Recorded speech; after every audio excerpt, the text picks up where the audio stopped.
Warahmatullahi wabarakatuh. Good morning, distinguished guests, speakers, and participants. And welcome back to the second day of the second Gajah Mada International Conference on Tropical Medicine or GAMA ICTM 2025. So, ladies and gentlemen, and our dear participants, following an insightful first day of discussion today, we continue our deep dive into strengthening health system resilience for tropical disease control in a rapidly changing world. Today, we will explore three interesting themes under three symposia.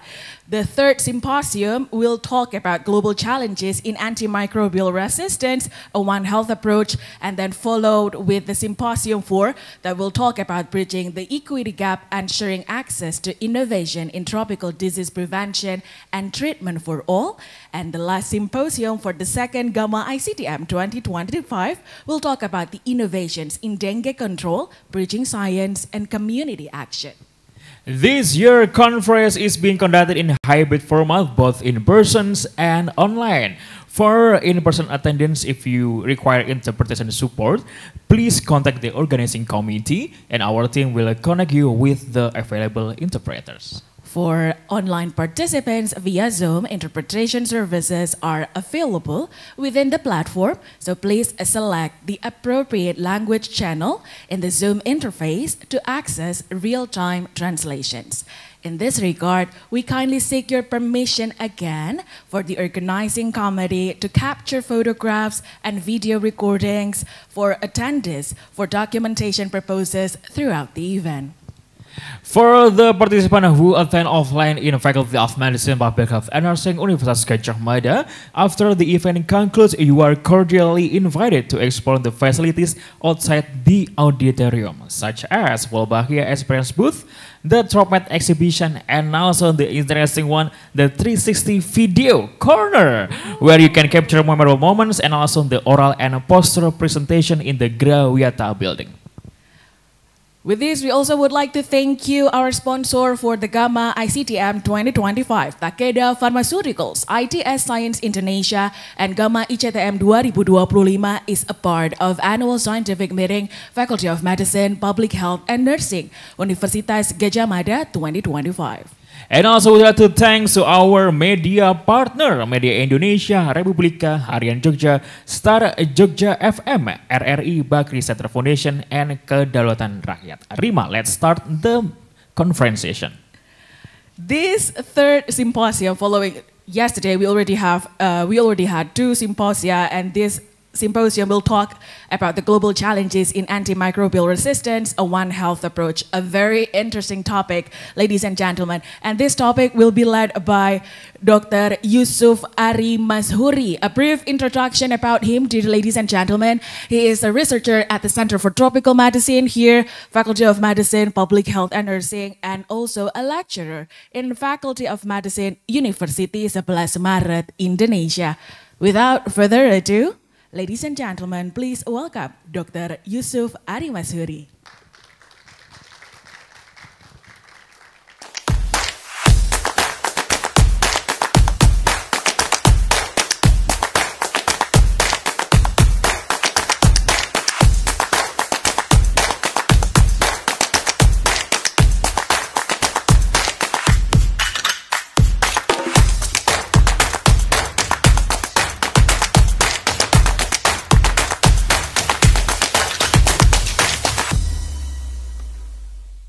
Okay, thank you very much, the Master of Ceremonies, Mbak Rima dan Mas Yopi. Okay, this session, Symposium 3, with the title Global Challenges in Antimicrobial Resistance, a One Health Approach. Very interesting topics and very urgent problems that we have will be presented by three distinguished speakers. The first one will be an AI in genomics transforming One Health surveillance on antimicrobial resistance that will be presented by Professor Tri Wibawa from Universitas Gadjah Mada. And the second one will be antimicrobial resistance in perspective of pharmacist and midwife will be presented by Prof. Ika Puspitasari from Universitas Gadjah Mada, and will be presented as a recording video. And the third one will be the impact of AMR on animal welfare and disease management in aspect of food security, will be presented by Mrs. Farida Kamalia Zainal from representation from FIO Indonesia. And after the presentation or after the speaks, we will have a summary and Q&A session. So without further ado, please welcome Professor Triwibawa and also Professor Ika that will be joined with the Zoom, and the third one will be Mrs. Farida from FIO Indonesia. Please have a seat, and I will present each of the speakers today. So the first speaker will be Professor Triwibawa. He is currently a professor in clinical microbiology at FKKM KUGM. He had very vast experience in microbiology, including in One Health approach. And currently, he is also the coordinator of One Health Collaboration Center Task Force in Universitas Gadjah Mada, and the chairman of the ethical committee in the Universitas Gadjah Mada. So we will have around 20 minutes from the first speakers. So the time is yours, Prof. Tri. Please, you can have a seat or stand up. Yep.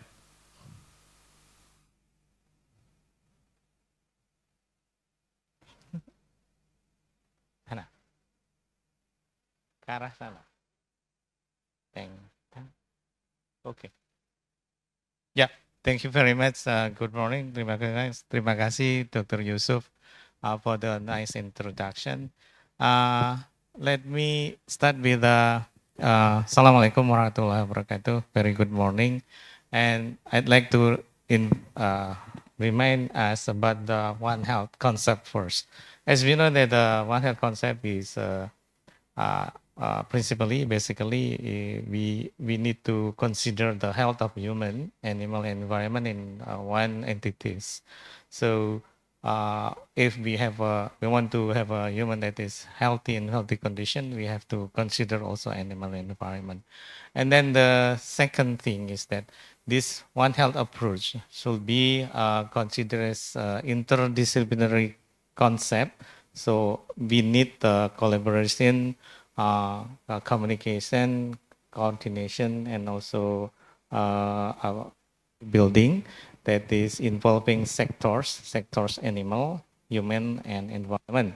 And then this interdiscipline collaboration, communication, and coordination should be implemented in the local, regional, and global level. Okay, that is the concept that we have already know. Yeah. Then,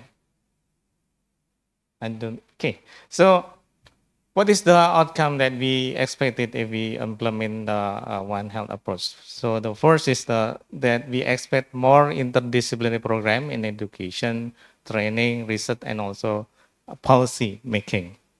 And the next will be expected that it be more prevention and disease in both infectious disease and also chronic disease, because we also notice several chronic disease, non-transmissible disease also related with the One Health approach. And then we expected also more information sharing related the disease detection, diagnosis, education, and research. And the last thing, we expected that we can develop a new drugs, new therapy approach that is more applicable in 3 areas, in human, animal, and also in environment thing. Then we also notice several challenges that we might have in our site, in our community, that there is a problem, but the lack of approach and communication. We have also problem with the capacity building and education that is need to be improved. And then we have socioeconomic factors that is very hard to be changed because we are living with them. We have our culture, we have our religion, we have our knowledge and also condition that might not be easy to be changed using instant approach. And then we have a limited funding and resources. We have also limited person that is really well trained in One Health approach.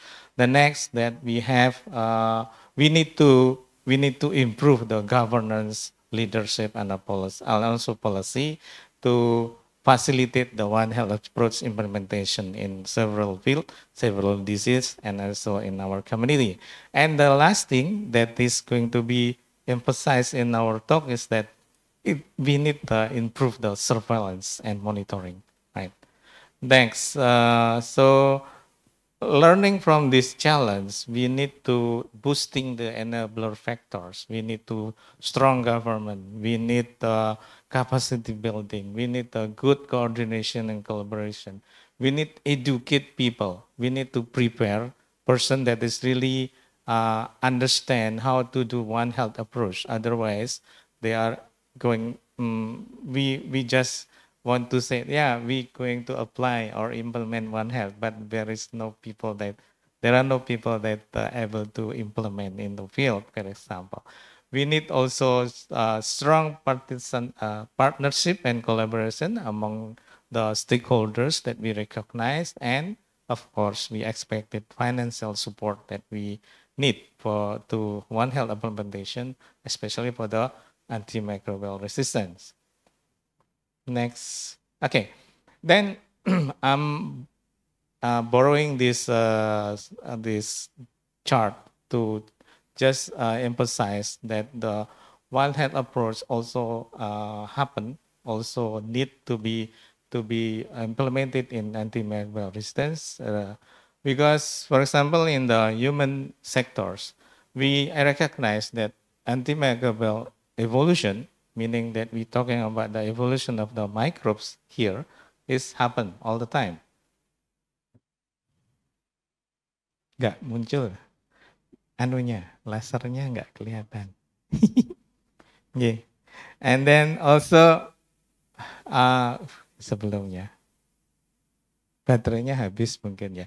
And then if we talking about also, lasernya yang mana? Yeah. And then if we're talking about the IMR in human side, we also talking about the selection pressure. Selection pressure mean that factors that affecting the increase of the circulation of the microbes that have resistance against antimicrobial. Selection pressure, for example, we use the antibiotic, uses antifungal, we use the anti-parasite, we use antivirus that is going to significantly select the microbes that is circulating around. And then we also recognize that this selection pressure and also evolution is happening in the environment, in the community and also in the clinical setting. It is in the human sectors.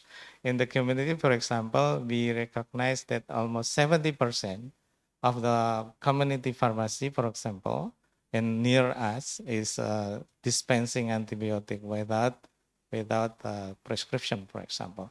In the clinical setting, we recognize many programs has been already implemented. For example, the antimicrobial stewardship, for example. Okay. Belum selesai. Yeah. Okay. Okay. And then come back to the animal sectors. Also the same thing. There is lasernya yang mana, Mas? There is yang ini kan? Ya. Yeah, okay. There is the antimicrobial resistant evolution and also selection pressure also, because antimicrobe also used in the infectious disease that is happen in the companion companion animal, for example, our pet. We have cat, we have dog in our home, for example, and then also food production. And the environment, we recognize also the same situation happen because we use the antibiotic, for example, in the fishery. For example. That is going to be maybe discussed detailed by Dr. Farida. Yeah, these three are parallelly happen. So we cannot make any approach in one sector because of that. So we need to collaborate, and then of course after that, hopefully we can stop this situation because it is going to be related with the fact that we see here. For example, this is the global situation about the death that is related with the antimicrobial resistance. For example, globally, the antimicrobial resistance kill people third in the rank after ischemic heart disease and strokes. Or we can count here for 4.9 million people died because of the antimicrobial resistance. What about in Indonesia? Indonesia, we can see here the antimicrobial resistance kill the many people. Many people die because of the antimicrobial resistance, and it is number 4 after cardiovascular disease, neoplasm, and also diabetes. So almost 34,000 deaths is attributed with antimicrobial resistance, and 133,000 that are associated with antimicrobial resistance. It is in Indonesia. It is among us. So many people, our neighbor, our relative were killed by the antimicrobial resistance. So if we summarize what factors actually cause the antimicrobial resistance, there are many factors, but I want to just emphasize this one. Emphasize about the absence of proper surveillance system and also limitation of recent antimicrobial resistant data. This is big problem because actually when we talking antimicrobial resistance, if we don't have surveillance and we don't have a data, means actually we don't know who is our enemy, what is our enemy, and who will be kill our neighbor and our relative because of that. So for combating antimicrobial resistance, number 1, we need to have surveillance of antimicrobial resistance and consumption of the drugs or consumption of the antimicrobes. Why? As I mentioned before, in the 3 sectors, there are antimicrobial resistant evolution that is related with the pathogen that is circulating among us. So we need surveillance, and also we need to monitor the consumption of the antimicrobe itself. And also, of course, we are not neglecting other program or other initiative, of course. Yeah. Next is the challenge about the surveillance and data collection is because of this data gaps. There is no integrated data among 3 sectors actually now. And the second thing is that we are trapped in the silos. We are working in our sectors. We are lack of communication among each other, and also information sharing. Sometimes we cannot collect the data together between these 3 sectors. Because there is no information sharing. And the last thing is that we need global coordination, because what the antimicrobial resistance that is happening in our country, in our neighborhood, will be spread out in another region, in another countries also. Without the global coordination, it is not possible to overcome the antimicrobial resistance problem. Then this is the I use this this graph, this picture, this figure is just to mention here that we need collection from the animal, food, human, agriculture, and environment to have the resistome mapping, to have the global reference sequence database. Why we need database of this resistance? Because we need to know what is the microbes that is circulating among us. The only way is just we collect the sample and culture it, collect it, and then using the new technology that is already there, for example, next generating sequencing, then we will have the sequence of the genome of every pathogen that are circulated among these sectors. After that, hopefully we can combine and we can have the phylogenetic, meaning that we will recognize if the E. coli that we have is really connected with E. coli that is also in the animal, for example. Which strain they are, and what antibiotic is there, still possible to be used to inhibit their growth, for example. And most important is to know what gene that is responsible for the resistance. So because of that, then if we have that data, we can give them. We can doing the mapping of the resistome, and then we have global reference sequence database. Yeah. Okay. Next. And lucky for us that AI is now have come and invent already, and we are really have a privilege to use that because AI has been recognized to helping us to the data management.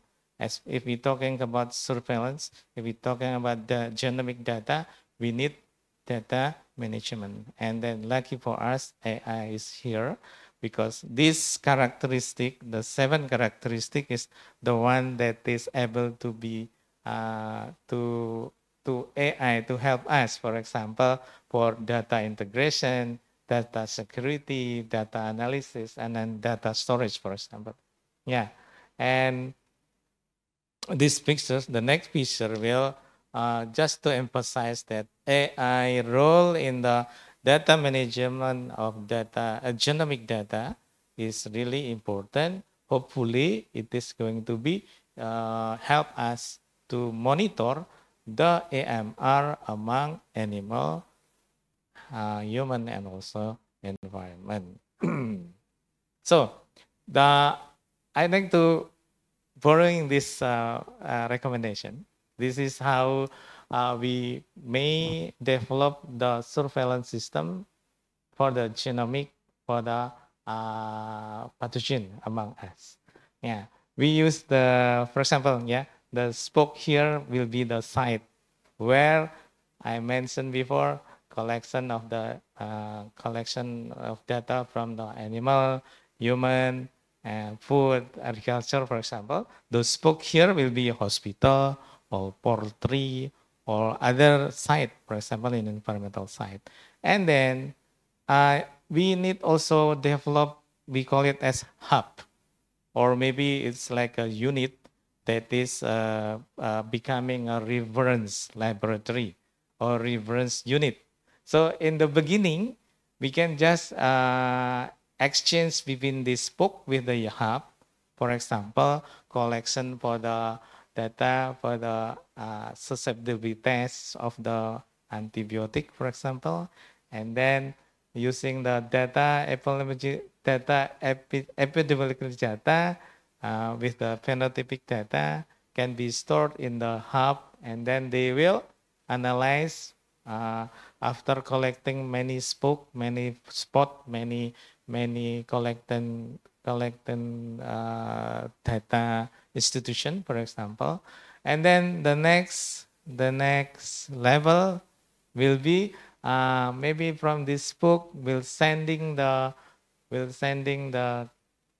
isolate to the hub, and they're starting to do the genomic analysis. They're starting to do the sequencing, and then after that, more important, they will able to analyze the genome, and then after that, to help and to motivate the spoke, they are need to this hub need to provide the actionable data for the spoke. For example, actionable mean sometimes we are lack of motivation to collect data, and after that referring data to the hub because we don't know what data use. If we are have able to, for example, the hub give us the feedback, the actionable clinical data, for example. So of course, hospital will really happy to referring the data because they can accept something. They have data to be implemented in their sectors, for example.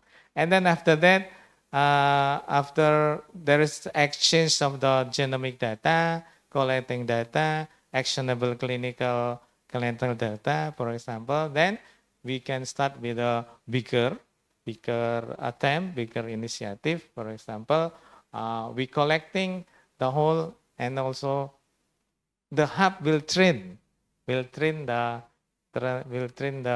spoke people here how to analyze the data, and because we know when we talking about the next generation sequencing, for example, there are lack of expertise of bioinformatics, for example. So we need training.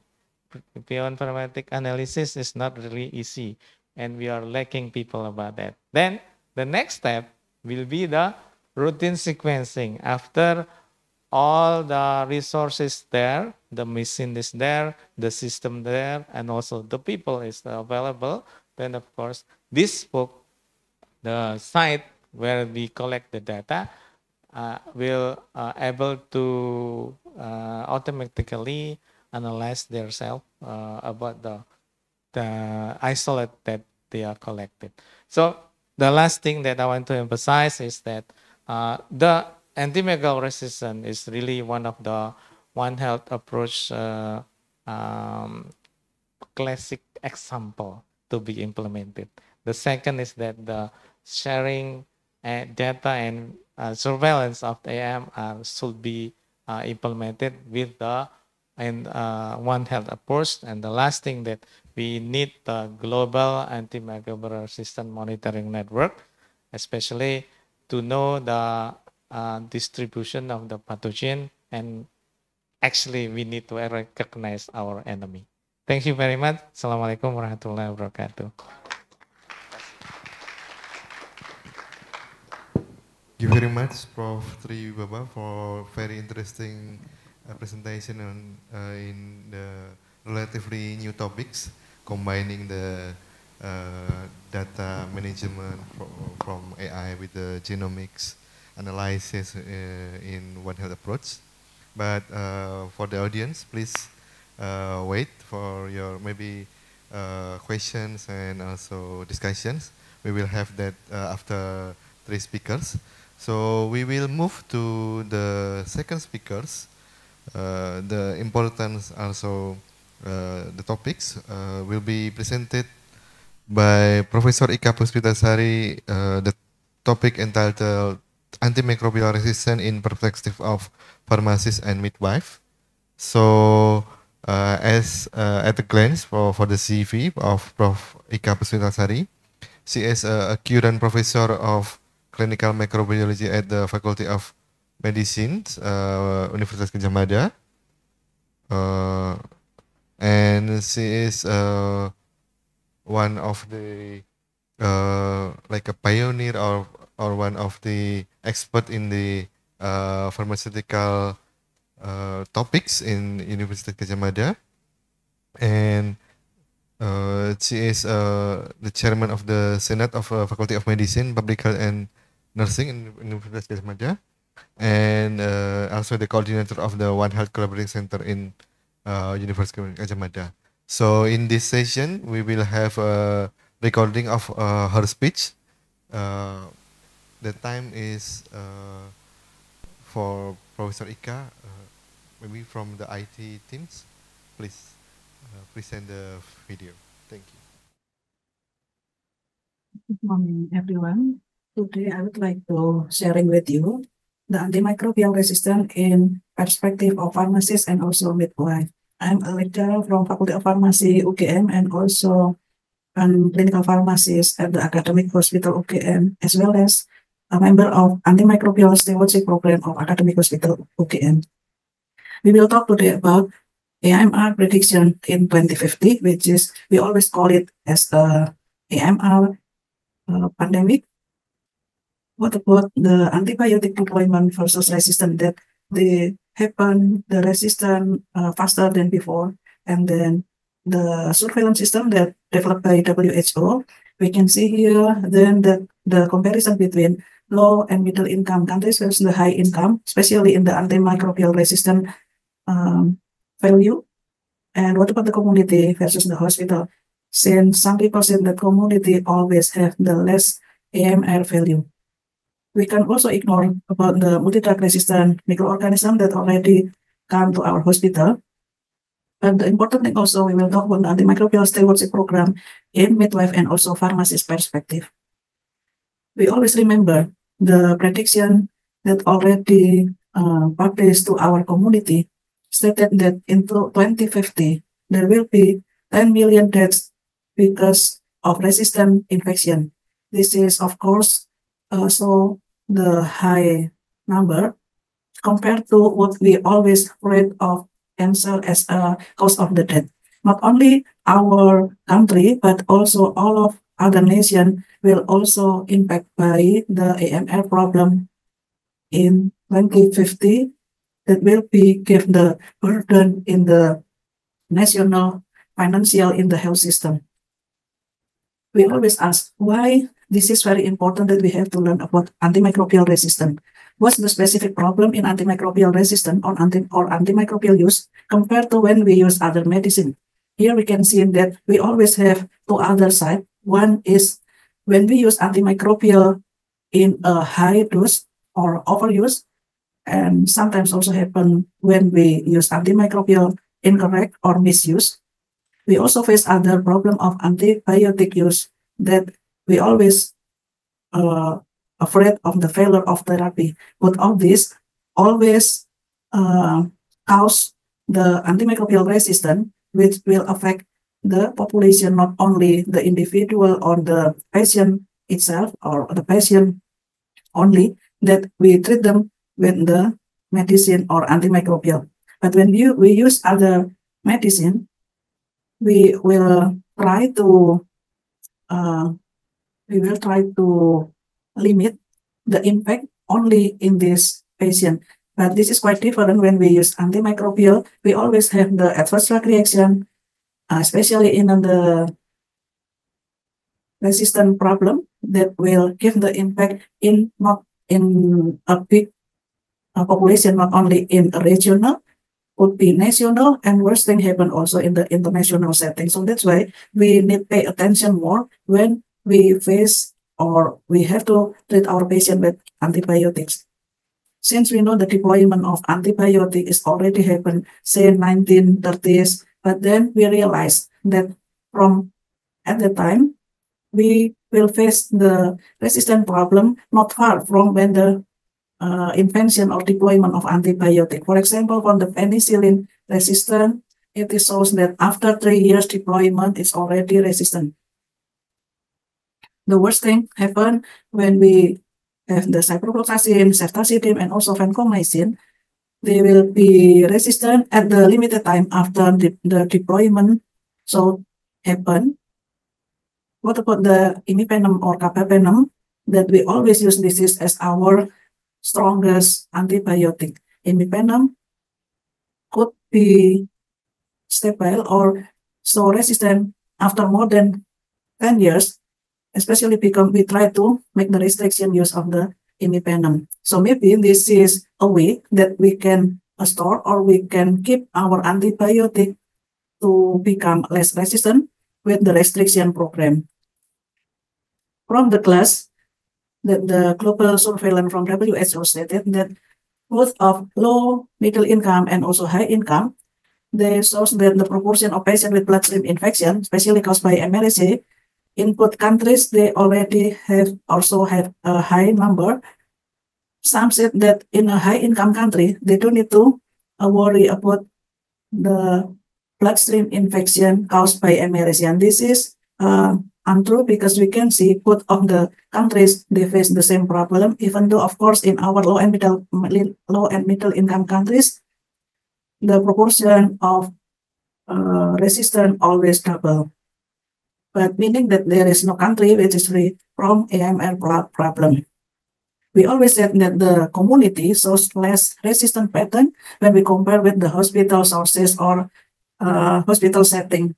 From the class report, it is stated the proportion of patients with UTIs caused by E. coli, which already resistant to ciprofloxacin, in either community or hospital origin, they already happen more than 20%.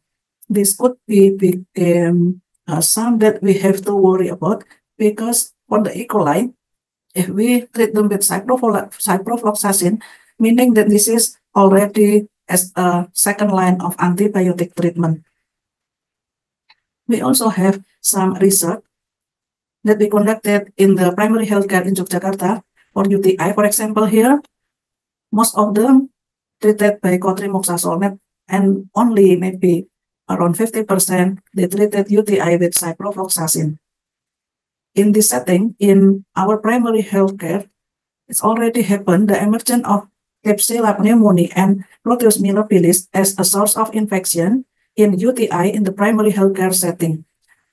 It shows us that we have to pay attention because we can see here from the antibiogram that we conducted the research from community setting shows that cotrimoxazole is already have some of the resistant pattern and also for ciprofloxacin as well. Of course, for the ampicillin, they already shows the resistance around 40 or almost 50, meaning that we have to always evaluate and monitor frequently about the pattern, even though this has happened in the primary healthcare setting, that some people always said that this couldn't be happen. The primary healthcare shows the antimicrobial resistance. When we conducted research for the upper respiratory disease, this is very surprisingly, as we can find, more than 50% the specimen from the patient, they already had the negative gram bacteria. And then even though when we look through the antibiogram, the most of bacteria still shows more than 80% susceptibility values to antibiotics. But we can see here, for example, the ampicillin or beta-lactam and also cephalosporin, for example, cefazolin and cefuroxime, or the first generation of cephalosporin shows low sensitivity in our outpatient antibiotic use. Both of beta-lactam and cephalosporin, first or second generation, this is our weapon that we always use in the outpatient settings. What about the hospital setting? Of course, the hospital setting, they shows high resistance. For example, this is what we always afraid of, that Acinetobacter species for the bloodstream infection. We always rely on carbapenem. For example, meropenem, imipenem, and doripenem. But we can see here that for the BSI's infection caused by Acinetobacter baumannii, you can see that 3 of the meropenem, imipenem, and doripenem shows high level of resistance. Of course, the amikacin and gentamicin also shows high level of resistance.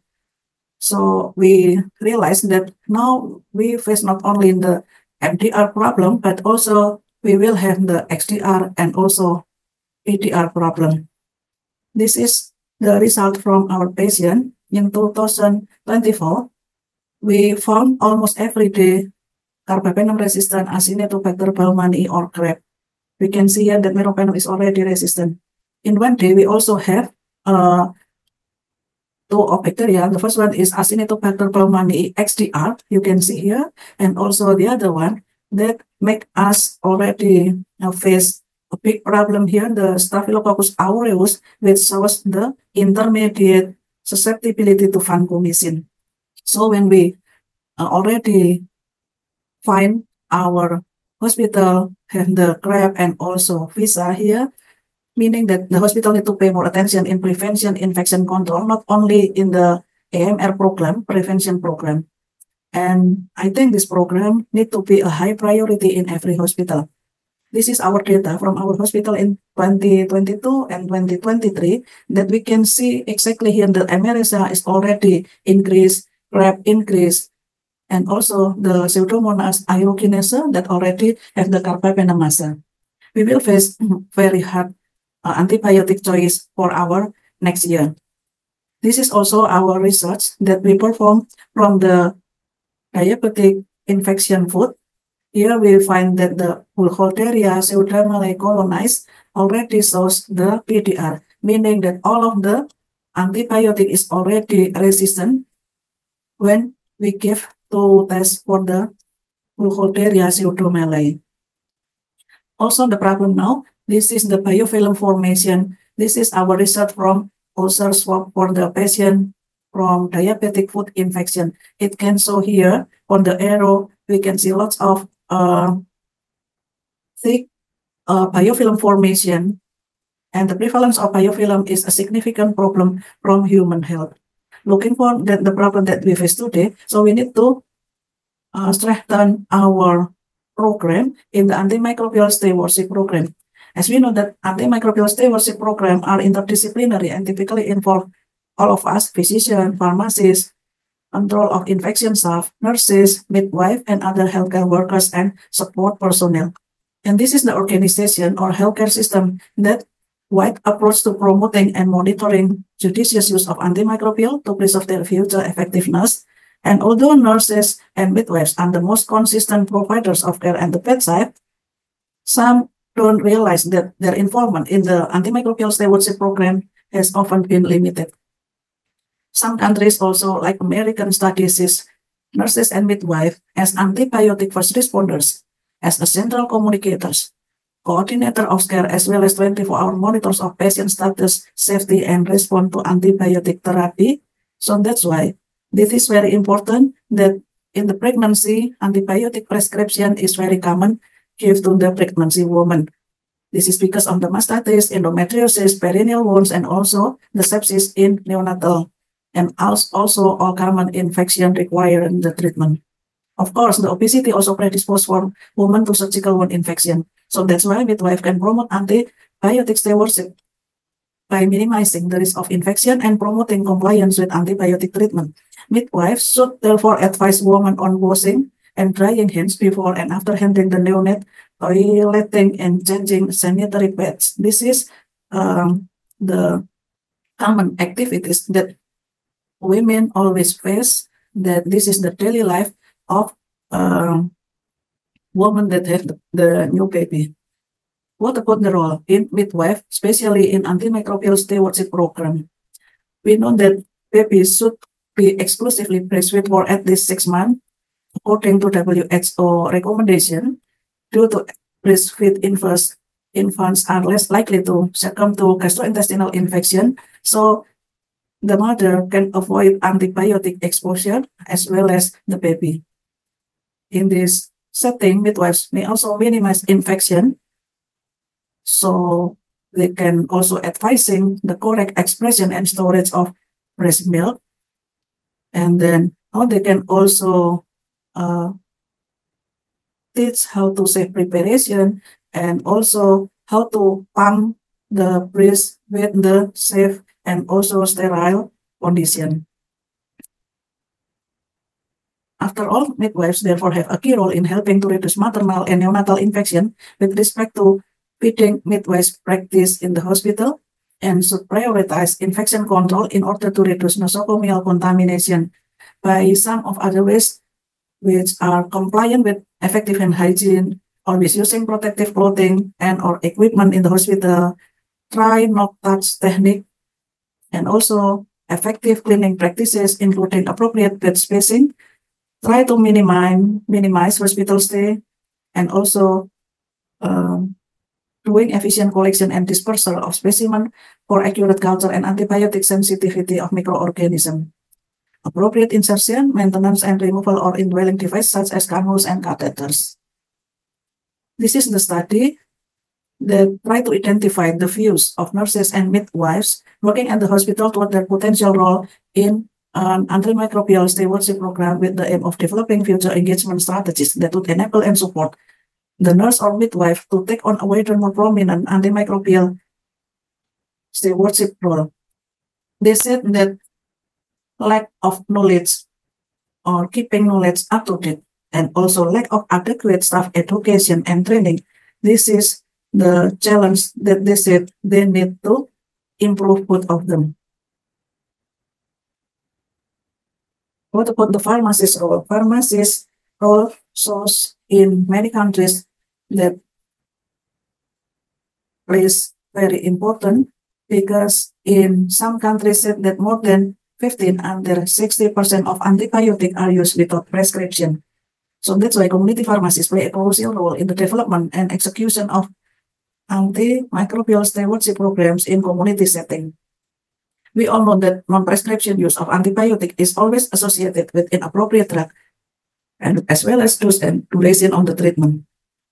Many factors are associated with the dispensing of antibiotic without prescription as lower knowledge of pharmacists, some also because of the customer pressure and business-oriented pharmacists. Studies conducted in Malaysia, Saudi Arabia, and China, where the majority of pharmacists dispense antibiotics without prescription, they said this is because of their business requirement. This is also the study that they conducted in some low and middle income countries. We can see here that the perception of pharmacists toward antimicrobial stewardship is quite high. We can see, for example, that they always keep in mind on the side effect of the antibiotic when dispense antibiotics. And then they always said that antimicrobial guidance is the responsibility not only for the pharmacist, meaning that they already realized that the collaboration with the physician, this is very important, that we can reduce the prescription of antibiotic correctly. Some also said that they will feel proud to give information to the patient about the use of antibiotic. This is also knows that the sufficient education on antimicrobial stewardship given to community pharmacists is very important. And how the community pharmacists could improve their education or knowledge, they said that conferences, workshops, and also other education activities, they really need to enhance and also to improve their understanding of antimicrobial stewardship program. So the majority of community pharmacists consider it their responsibility to guide patients on antibiotic use because they are involved in processing medication order.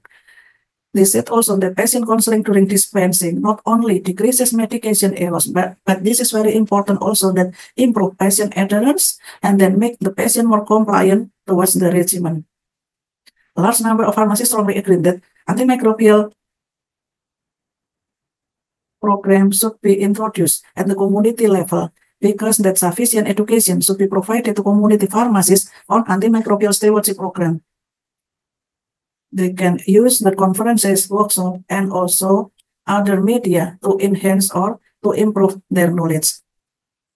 This is very important because pharmacists stated that they are being a part of the healthcare team that can effectively promote rational use of antibiotics.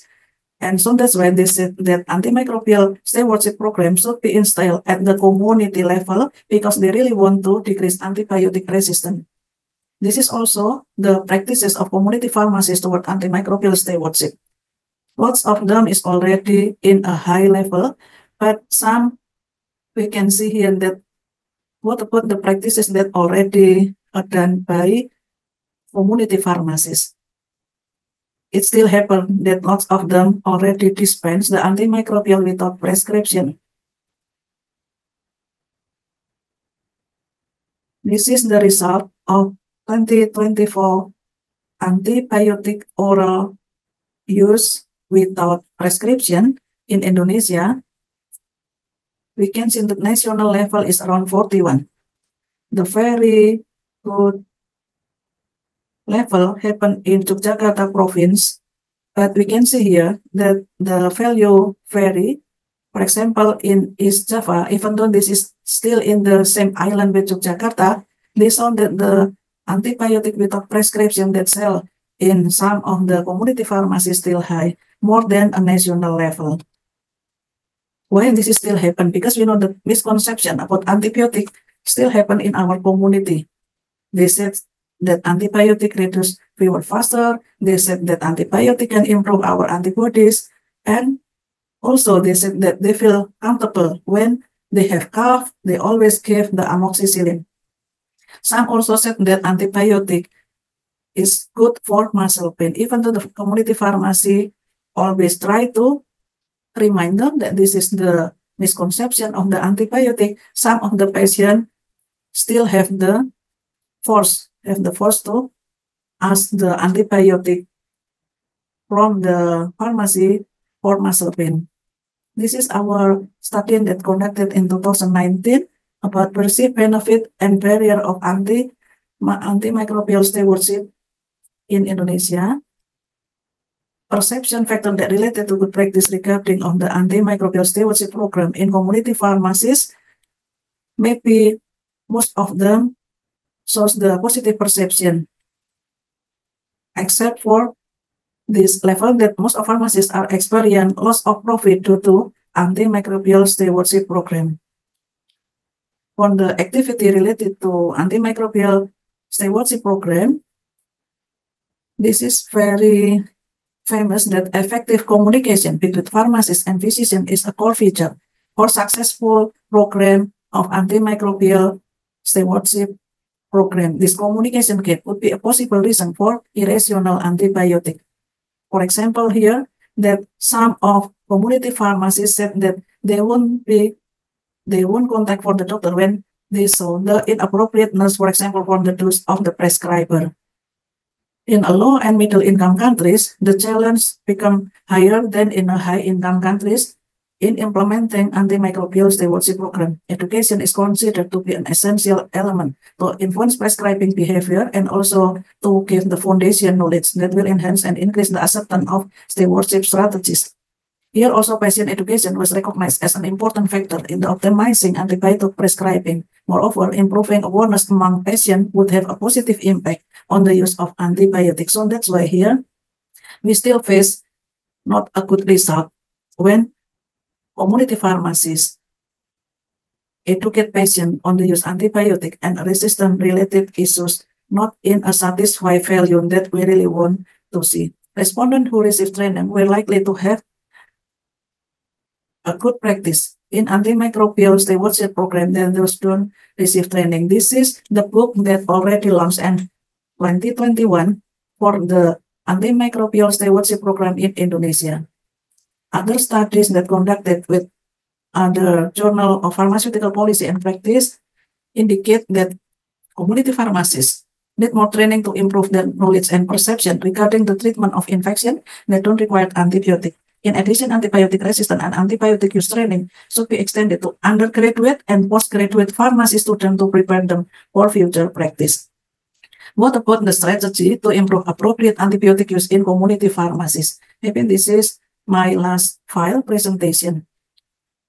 From lots of perspective and also lots of study, we will assure that patient education by pharmacists in community pharmacies at the time medicine are supplied to patient disease is a must. Raising awareness of rational antibiotic use using the public media such as television, radio, and social media should be campaign in everyday daily life.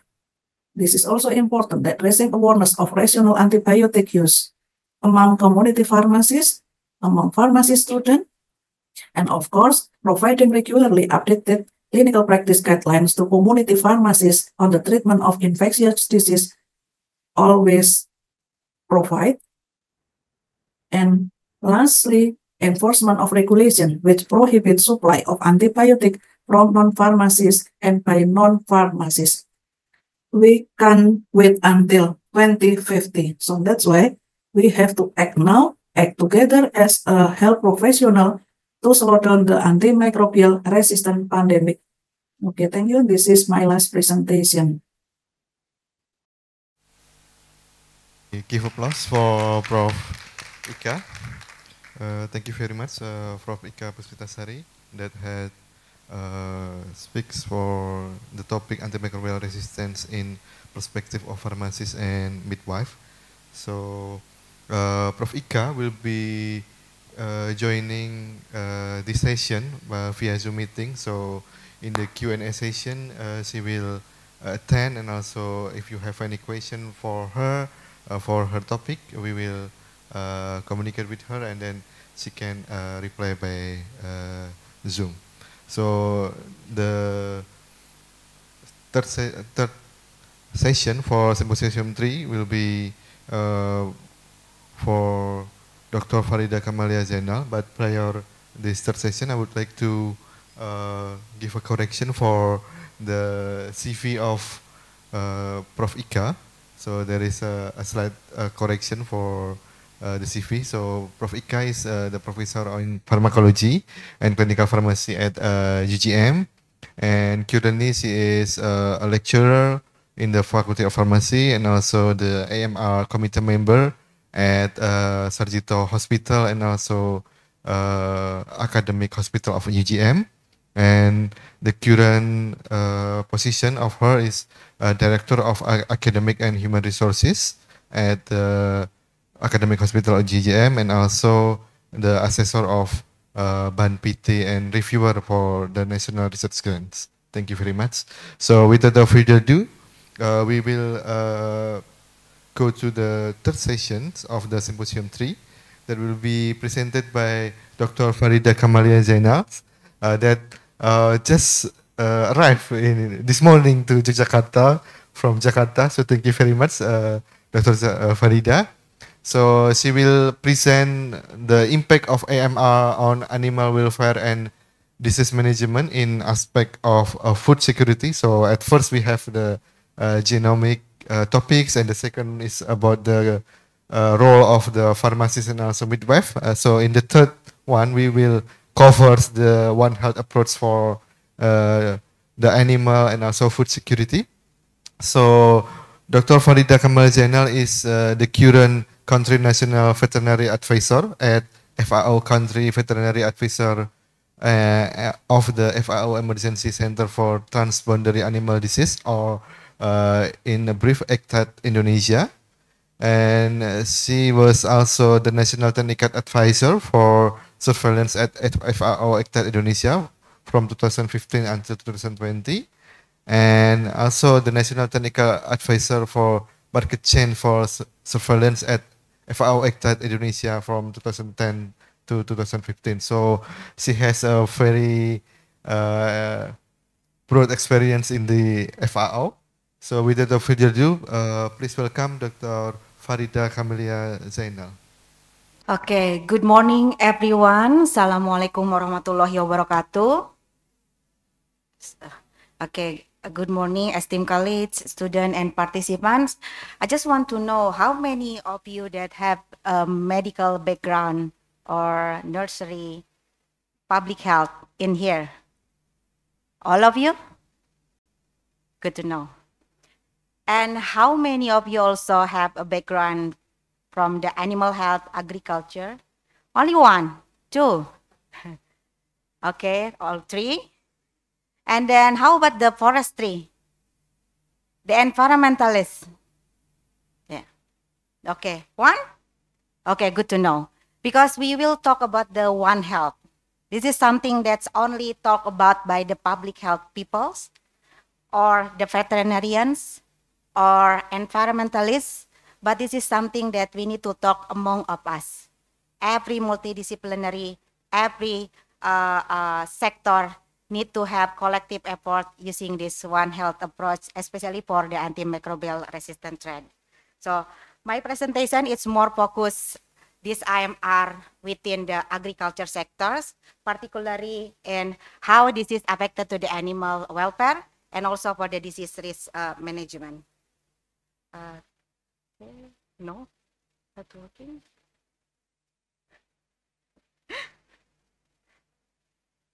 Okay. So, if we realize that the issue for this IMR thread has just started, I think, in the beginning 2010. Beckner, one of the many scientists, has slapped the global community sharing his research how this IMR can occur naturally over the time. So this is, oh sorry. This is Beckner study. So when Beckner published his paper, it's shown that IMR become the global serious threat, antimicrobial resistant, because it can be happen naturally over the time. And this happen because inappropriate use and also excessive use is not only in one sector, because the excessive use within human, animals, aquaculture, plants, and also environment. So imagine how by the times the scientists at global level start to understand this is the other serious threat at the global level, then might also affected for the different countries in the different degree of impact.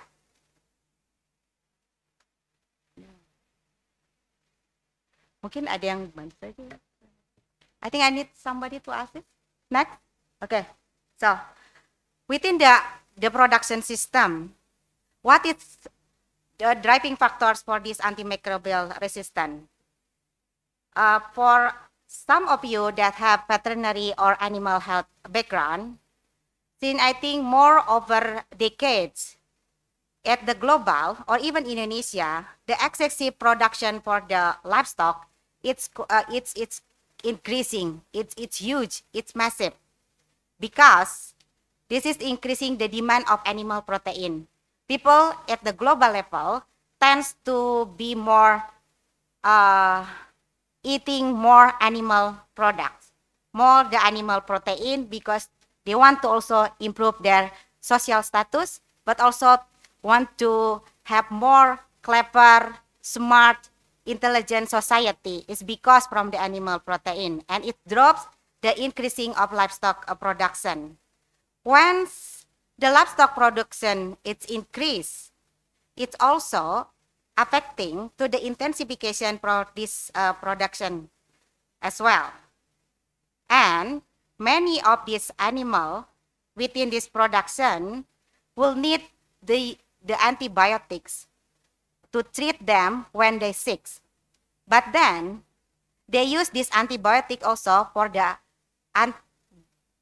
growth promoter to make these animals more increase their productivity.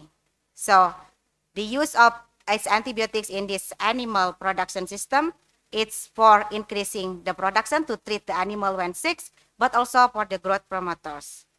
And the other problems, the different sector, the different level of this animal production is not only focusing for the industrialism, but also their small scale also production system. That many of these farmers have lack understanding of the use of these antibiotics. Then it happened for the misuse antibiotics in their production system. Within the global situation that changed the habitat, climate, land use, as well as globalization and also trade. And now it's famous for this wild bird migration due to the climate change. It's driving more disease emerge at the global level and spread among the animal population, or even potential for the zoonotic, mean that it's also harming to the human population. And it causes the disease emergence. When it comes to the disease, when it comes to the people sick, animal sick, need antibiotics to treat this population. And this also driving the as the driving factors for this antimicrobial resistance. Next. Okay. What figure that has been observed at the global level for this utilization or the use of this antimicrobial within the animal population or the livestock production? From the Animus, they have the research in 2019 that they observed that over 85,000 tons of antimicrobial use in animal sector. It's huge. 85,000 in 2019. Imagine. Yeah. Then, many of these antibiotics commonly used in food animals. Food, something that we also eat, right? Yeah. And these antibiotics are important also for human. 21.9% highest priority for human and 40.1% critically important for human. So those antibiotics not only used for these animals, but also it's important to be used within the human population. And to that, these antimicrobials within 41 countries still used as the growth promoters, growth promotion, to ensure that their animals can happily increasing their productivity by using these antibiotics.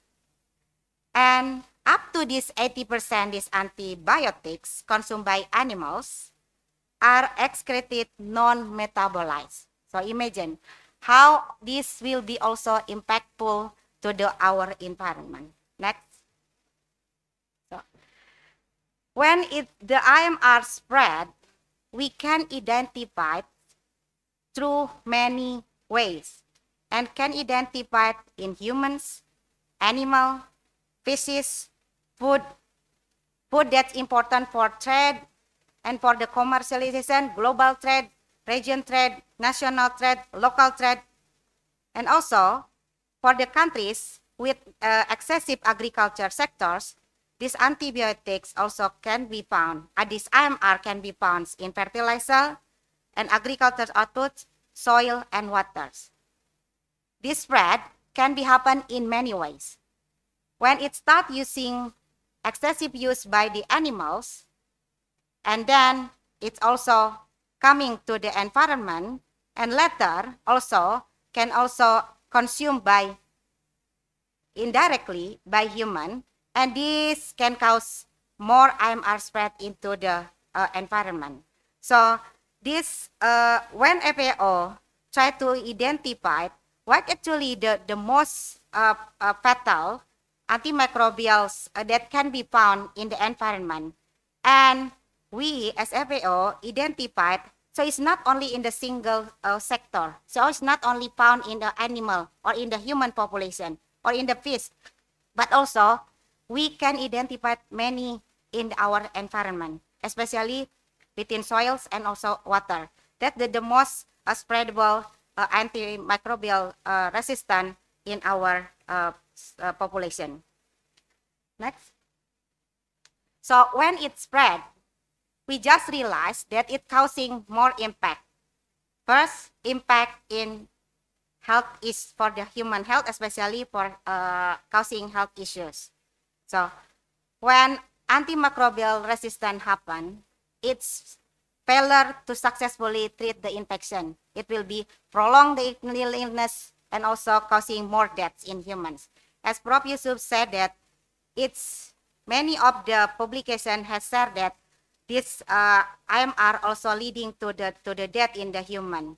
So through Lancet 2022, one of the publication saw that 1.27 million deaths were directly caused by IMR. I don't know how Lancet to calculate this, but it is true. It's so that 1.27 million deaths were directly caused by IMR globally.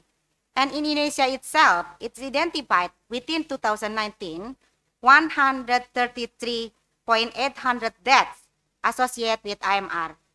We heard the presentation from Prof. Ika, how in the hospital also mistreated or misused, and how midwives also can encourage. So because we found that these deaths within that associated with IMR also identified in Indonesia.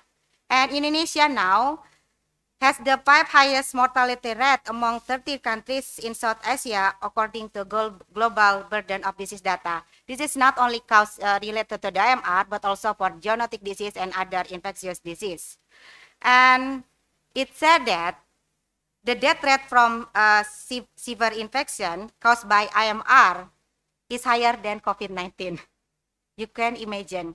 This is silent pandemic. That is why global, it's lapping by this 2014 Beckner that's showing how this antimicrobial resistance can occur over the time and cause severe impact in various population. Next. So, and what will happen within the animal sector, especially in the animal production? Of course, this IMR could reduce the GDP substantially, especially for longer effect reducing income or profit in low-income country.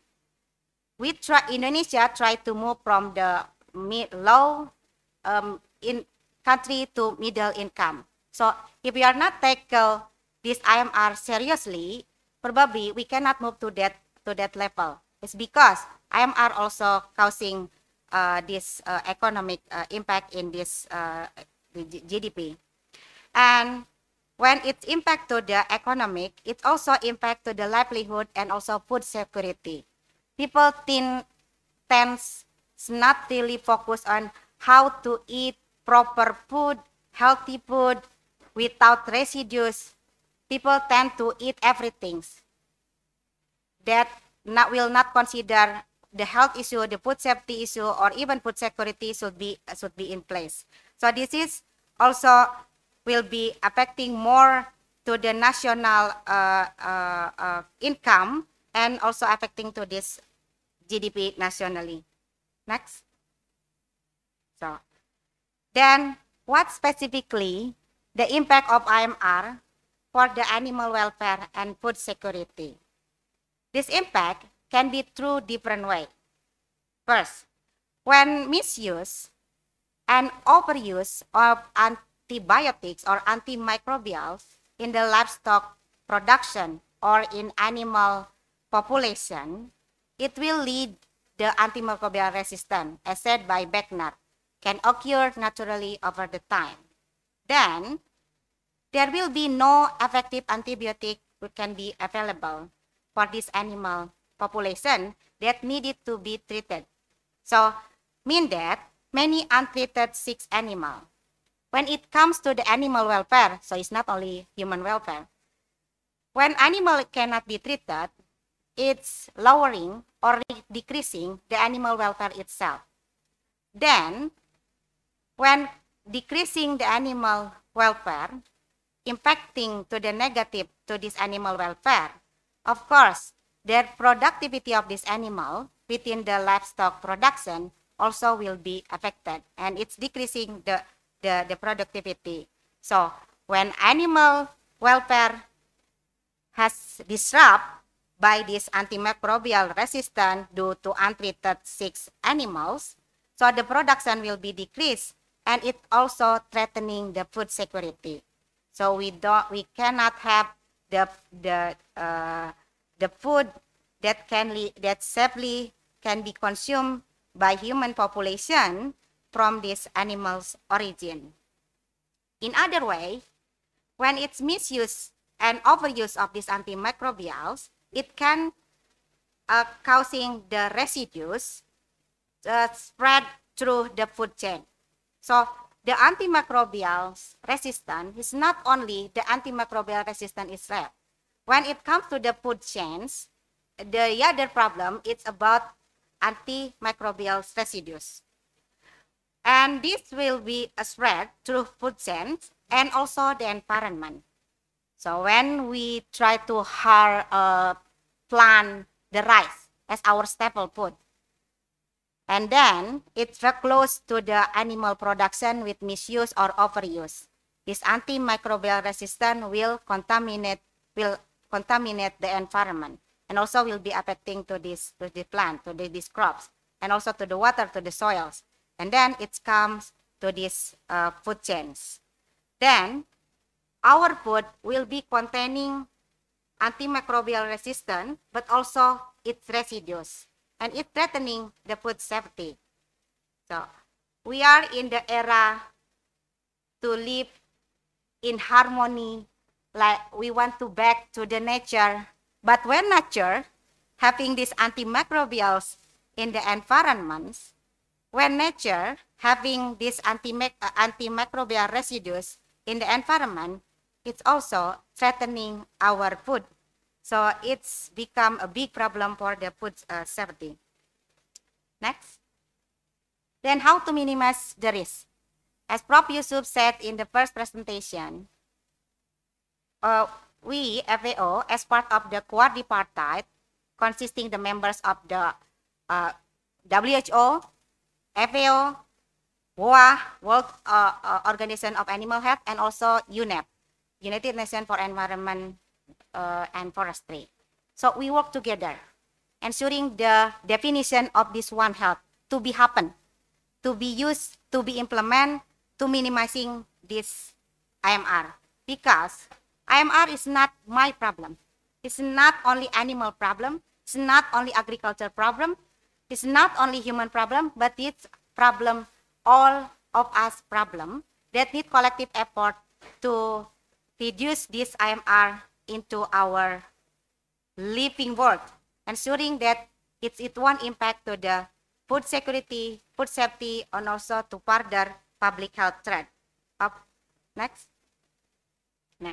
This is one example for Indonesian efforts to reduce the prevalence of IMR in human, animals, and environment. As guided by the global, within 2017, the quadripartite or the tripartite and the international organizations such as FAO and also WHO launched the global action plan for antimicrobial resistance that focus on 6 pillars. First, improving infection control and wash. Second, improving education and awareness, as Prof. Ika said, improving education and awareness. Then improving surveillance and research, as Prof. Yusuf said, and improving quality of antibiotic and diagnostic, both Prof. Ika and Prof. Yusuf. Improving governance and multi-sector coordination, as what we did from the UN organization with the government, and improving antibiotic stewardship as our effort together.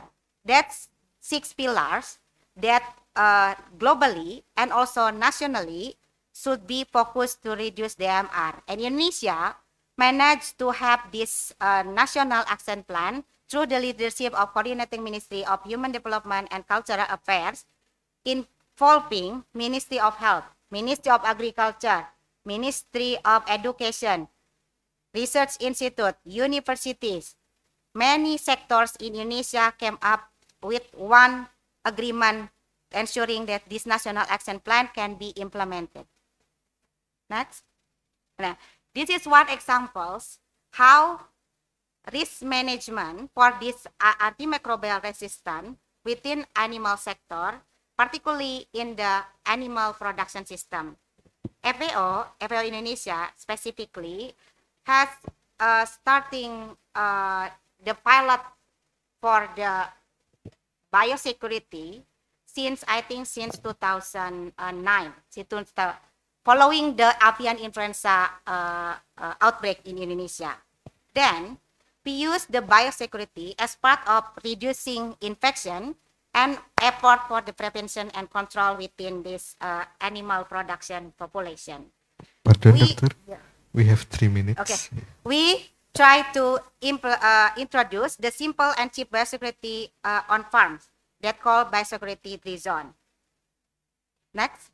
From this biosecurity 3 zone, the simple cheap biosecurity, we made study that found out that the farm that implementing this biosecurity 3-zone, simple biosecurity, more decreasing the use of antibiotic because less infection. So the simple way to contribute to reduce the antimicrobial resistance in animal production by implementing biosecurity. Next. And also, as the first slide, I mentioned that in the animal production, one of the problem is lower or lack understanding of the farmers.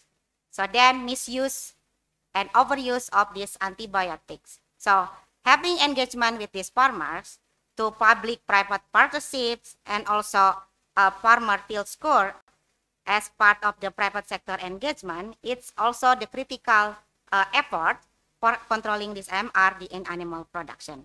Next. FAO itself, we have PMP tab for biosecurity that we call progressive management pathway. This is guided the animal sectors how to implement the biosecurity that will be affected, reducing the use of the antibiotics. Next. Yeah. And also, as Prof. Ika also present, within the human sector, they have the guidance, the guideline, how to use the antimicrobials prudently. So the same within the animal sectors, we have many technical guidelines to guide every sectors how to use these antimicrobials, antibiotics prudently. Yeah. And then next, we know that without evidence base, without finding from the research, we have difficulties to develop policy, proper policy for this antimicrobial resistant control. So what mentioned by Prof. Yusuf, Prof. Ika, to have evidence to show that what has happening in the environment, in our society, and what the impacts, it will be useful to guide all decision makers to formalize proper antimicrobial resistant control program. Next. So, in conclusion, we need to realize this IMR is our problem. This is global health threat. So it's not only my problem, it's everybody's problem. So if we want to ensure that our society, our food is safe from antimicrobial resistance, from antimicrobial residue, we need to have collective efforts to contribute for whatever things that we can do in reducing this antimicrobial resistance, specifically to the animal sectors. Reduce antimicrobial use in livestock production, it's really essential in contributing to the more safer population. It's not only in Indonesia, but also in the global. Thank you.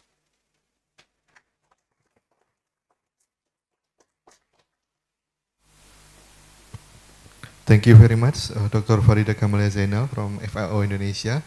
Very interesting presentation, and also the topic is very in our daily life, right? From the food, from the animals.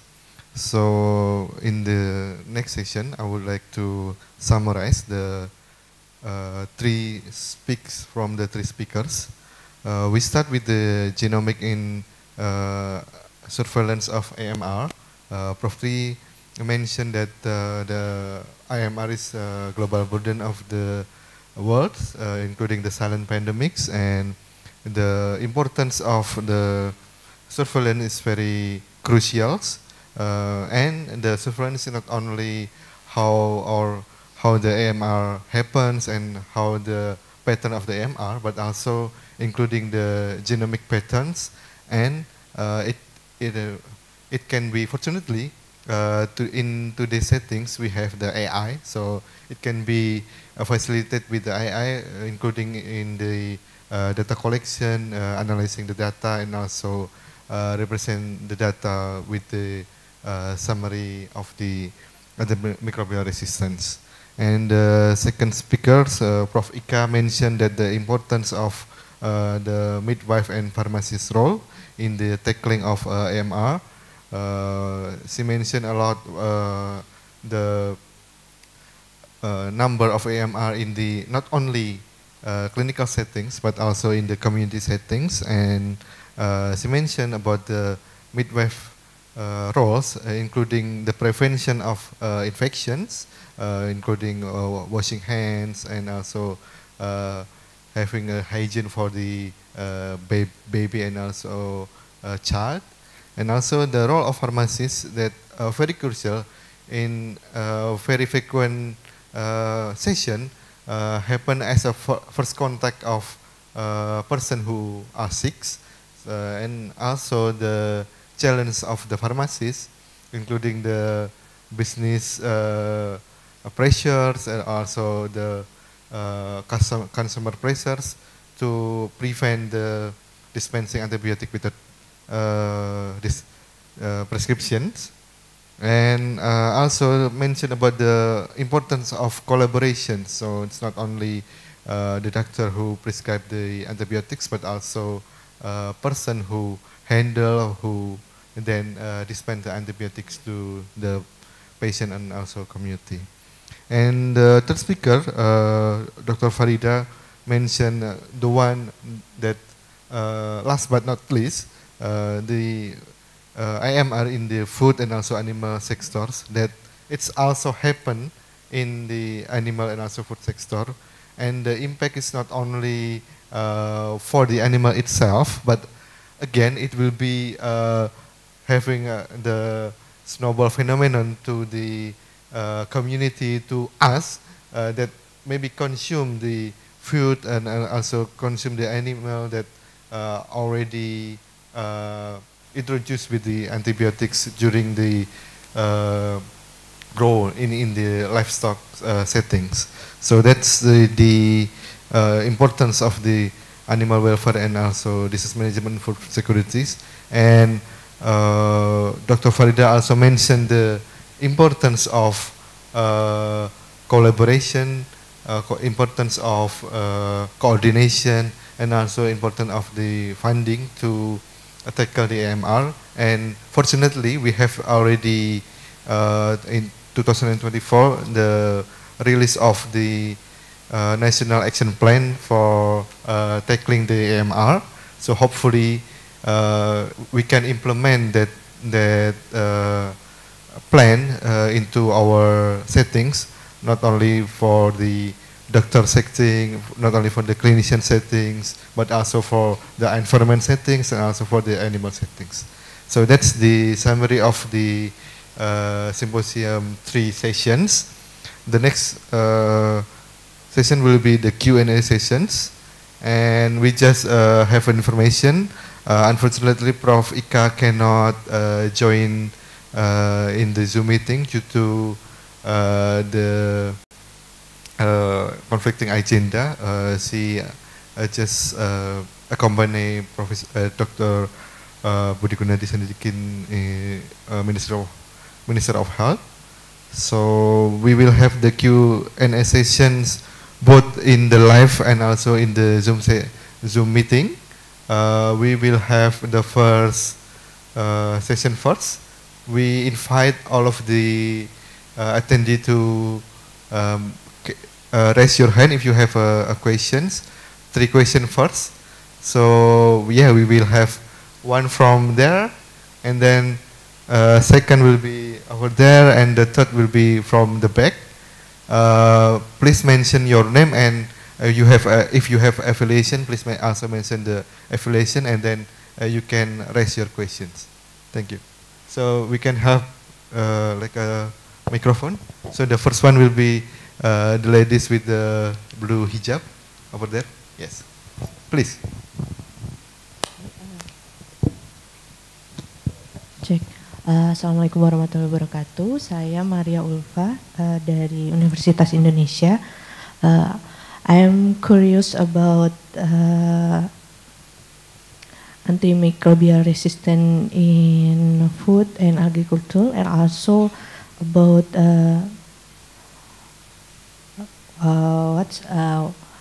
we know that nowadays zoonotic infection also concern. We are concerned about that, and I would like to know if there are any program that currently being implemented to help any elimination in zoonotic infection in also wild animal that live side by human or livestock, or maybe we eat the meat from this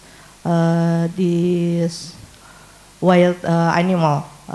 Is there any problem? Any program that have been implemented in Indonesia according to that? Thank you. Okay, thank you very much. Very interesting questions related to the zoonotic disease and also the maybe wildlife that currently become a pet or something like that. Yeah. So we have the second question. So we have the ladies with the brown hijab here. So, please. Okay. Good morning, distinguished colleagues. My name is Alif Indira. I come from Center for Health Policy and Management, Universitas Gadjah Mada. I have two questions. The first questions I'd like to ask Prof. Triwibawa. I'm interested in the AI and genomic use for the analysis of the antimicrobial resistance cases. I'd like to ask, is there any center that actually have been used these systems in Indonesia, and how the systems will notify and also give the information sharing to the stakeholders?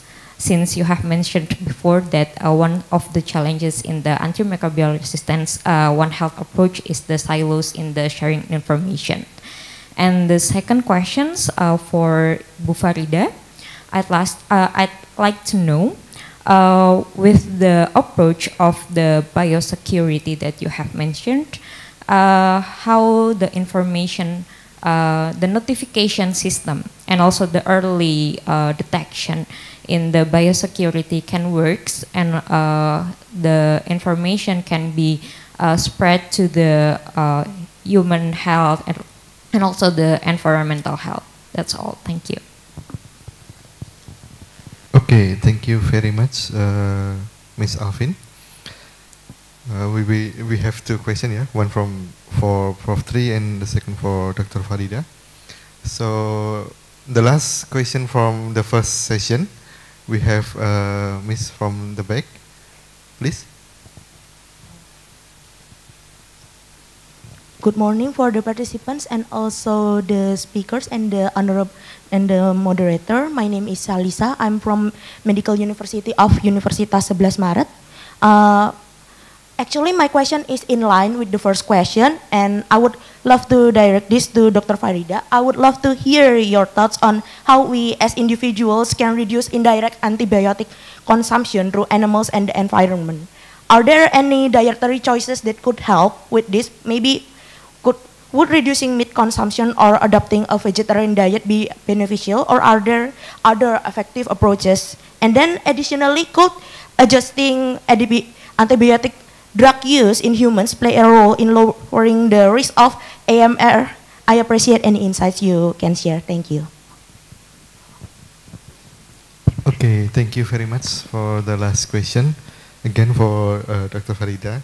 So we will have the answer from Prof. Tri and also Dr. Farida. Maybe you can ask consequence or parallelly, so you don't have mention one by one, but just the question and then mention the answer.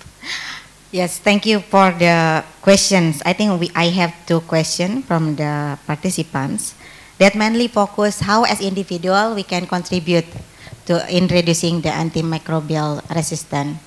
First, as the tagline, the antimicrobial stewardship is prudent antibiotics. When it comes to prudence, we have like moral obligation for ourselves to understand to what level, what time, when, and how we would need to drink the antimicrobial if sick, or if in what circumstances. It starts from ourselves.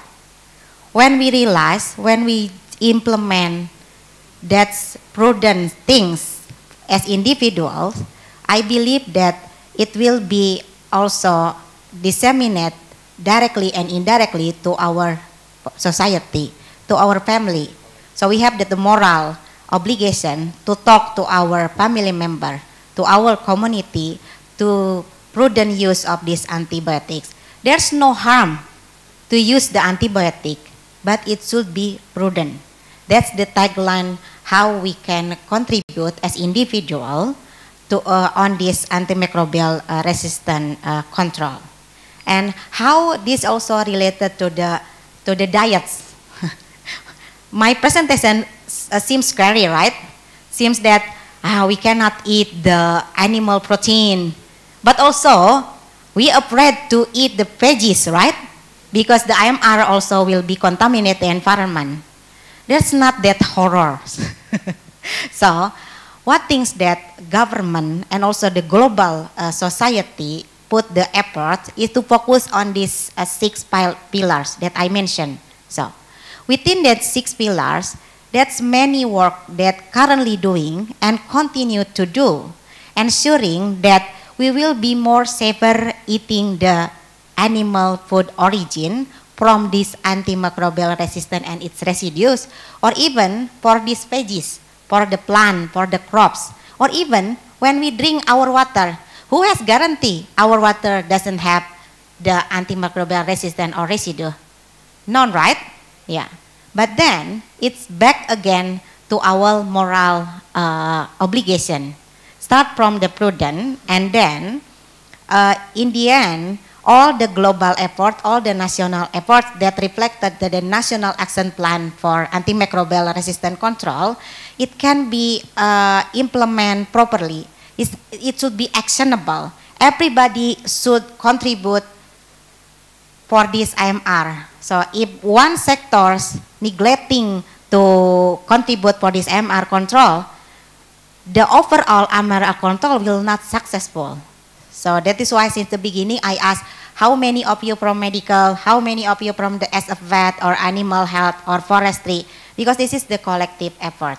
And what program that currently we have regarding to the zoonotic control for the animals, domestic animal or the wildlife, I think since the avian influenza outbreak era in the global in 2004, the SARS also in Hong Kong.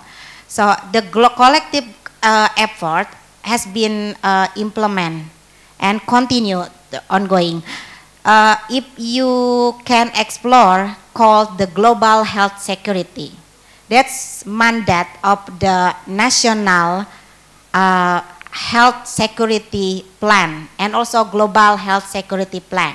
Within this global health security mean that at the global, at the national, at the regional should put their effort in tackling this zoonotic threats, not only in the animal population, but also in wildlife, but also in human. So this is something that One Health approach, it's really fit to utilize, ensuring that we can work together. So it's not my problem, it's not only FAO. FAO has program, it's not necessary FAO doing by ourselves for this zoonotic control program or even for the antimicrobial resistance.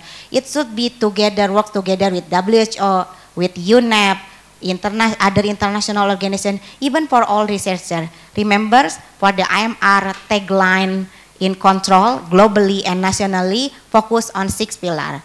We need to have evidence to come up with the proper policy, came up with the proper program in controlling the zoonotic disease or even this AMR. When it comes to biosecurity intervention, so biosecurity, it's the effort in reducing the infection into the premises. So it's a bit different how this also can be reported into the disease information system. With biosecurity, it's more approach how to minimize the infection, but disease detection can be done through the surveillance, through active and passive surveillance, and then can be reported to the existing unilateral information system, such as within the human sector, with Ministry of Health have EWARS, SKDR. Yeah. That's reporting for whatever syndromic or disease situation at the very low level to the national system, and then the same with the animal health system as well. They have also the disease information system. And now, since 2012, Indonesia also have the zoonotic information system, and also for the emerging infectious disease. That's the one of the information system for the coordinated of this zoonotic disease. Thank you. Thank you very much, Dr. Farida, for the question, the answer of the questions. So next, Prof. Tri, please. You have, Yeah, thank you for the question. I just want to highlight about the zoonotic disease. I think our government have already have many programs about that. They collecting data, they doing training, they develop the information system, not only in the Ministry of Health, but also in the level of the Kementerian Coordinator. Yeah, PMK. So you can just search what the program that's been already developed and also implemented. Because zoonotic disease is quite a lot in our case. We have anthrax, we have rabies, we have leptospirosis, we have also antimicrobial resistance. So I think we are sure that the program is there, but the impact that we're going to expect that it is going to be running well, of course. Yeah. For the next question about the apa tadi? Genomic, yeah, genomic. So I think we have already on the track. Yeah, we have experience collecting data with the COVID. We have networking the lab, collecting the specimen, and then after that doing the sequencing in the several referral laboratory, and then we submit it to the, for example, apa namanya? Saya lupa. Yeah. So there is a system. There is an international agency that collect the COVID, SARS-CoV-2. And then we have also, I think you have already heard about the BGSE, Biomedical and Genomic Surveillance and Science Initiative. And one of the priority is infectious disease. And among this infectious disease, tuberculosis is one of the prominent problem that's trying to be tackled down. So now there are many hospitals and laboratory becoming a networking laboratory, and they starting collecting the isolates that is culture, and then after that they send it to the referral laboratory to be sequenced, and then of course the sequence will be compiled. It's become Indonesian mapping for the pathogens. And then another effort is that some of the laboratory have been establishing the biobank for the infectious pathogen, for example. It is part of that initiative. So basically, we are in the development of the genomic surveillance also. But if you are asking about how we can retrieve the information, that is quite tricky, because unfortunately there is no, what do you call it, open apa ya namanya, masyarakat tidak bisa langsung ya. We are not directly able to retrieve the data like GLASS or other agency. Yeah, maybe I think it is because also the limitation of the system maybe.